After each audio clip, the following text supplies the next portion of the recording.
Franz Castro at si Raul Manuel hindi po matanggap ang pagkatalo nung nakaraang eleksyon. Ayon dito sa balita sa Newswatch Plus Philippines, Kabataan Representative Raul Manuel and ACT Teacher Representative Franz Castro filed a House resolution to look into a supposed irregularities in the midterm election.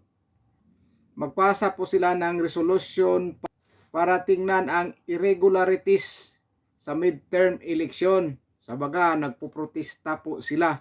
Mukhang hindi po nila matanggap na sila ay natatalo. Ayan na nga po, taong bayan na po ang nagdesisyon dyan, kaya sila po ay hindi nananalo. Ngayon, parang magpuprotesta na po sila. Dahil po daw sa irregularities in the midterm election.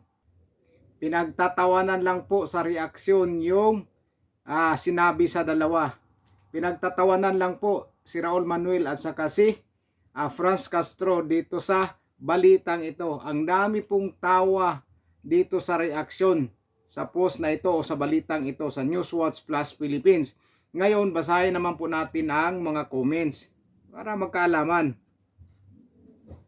Ayan, ang comment ni Renier, representative sa mga teacher pero dili board passer. Hayahay. Hindi pala to board passer? Hindi ba board passer siya si Franz Castro? Paano siya magiging teacher party list? Tapos hindi pala siya board passer. So ibig sabihin hindi pala talaga siya teacher dahil wala siyang lisensya kung hindi sa board passer. Ngayon, ang comment naman dito ni Rowan, pagamo-gamo, rally na dis. Ang comment naman dito ni Jake Malone, Saba Franz Castro, dala-dala pakanamo teacher unya dili man gani ka teacher, not even licensed teacher, waha, pahawa diha. O di ba? Yari, binasa, hindi pala siya teacher. Ano ibig sabihin? Hindi pala siya, kung hindi siya nakapasa pala ng board, kung hindi siya pala board passer, ibig sabihin hindi po siya teacher dahil wala po siyang lisensya. O di ba? Kaya siguro itong comment na to, binira po talaga niya si Franz Castro dahil alam siguro niya na walang lisensya si Franz Castro bilang teacher. Comment po ito ni ni Jake Malone. Ang sabi naman dito ni Tibo Zavil, okay lang mag-recount, pro, sila ang gagastos lahat pati snacks and fare. Ayan na. Dinamanatan sila dito kaya pala napakaraming tawa doon sa reaksyon. Pinagtatawanan po sila sa reaksyon. Napakadami po. Ang sabi naman dito ni Usman, umaasa ka pa po, ma'am. Tapos ang sabi dito ni Raselin, medyo kapal fish po tayo dito. Ay, siyempre, hindi po matanggap ang pagkatalo. Hindi po puputista ang isang kandidato kung tanggap po niya ang pagkatalo niya. Pero kung hindi natanggap ang pagkatalo, so ibig sabihin, magpuprotest siya, magrereklamo siya. Ganun lang po yun. Hindi ka magrereklamo kung tanggap mo yung pagkatalo mo. Di ba? Pero dito, pinapatingnan nila kung may irregularities ang midterm election, kung kaya't sila'y natatalo. Ayan na nga. Sabi naman dito ni Erickson, naduling na sa kakafile ng resolusyon, hindi kasi tanggap no to CPP, NPA. Yan tama po yung comment dito na hindi po talaga nila tanggap na natatalo sila sa midterm election. Ang sabi naman dito ni Irene, nako teacher, NPA, mag-file ka na lang ng para sa late mo. Hahaha. Sabi naman ni Wata, mukha pa lang suspect na. Mukha pa lang daw suspect na raw. Sabi naman dito ni Virgilio, hoy, tabang Miss France, muasa pagyud ka nga daog ka? Ha?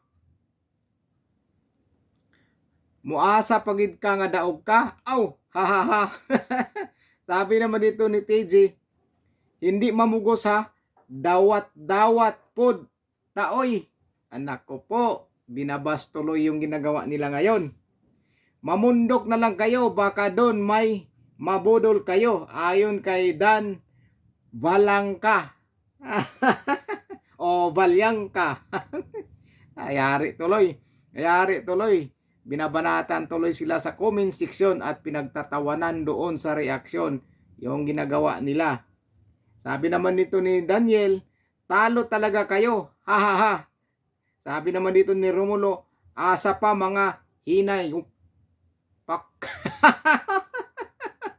Sabi naman dito ni Roda, okay po, sila maghatag budget. Sabi naman ni John, mga bagal, kubal, o wow, dawat pod mo, ha ha ha. Dawat pod mo, ha ha ha.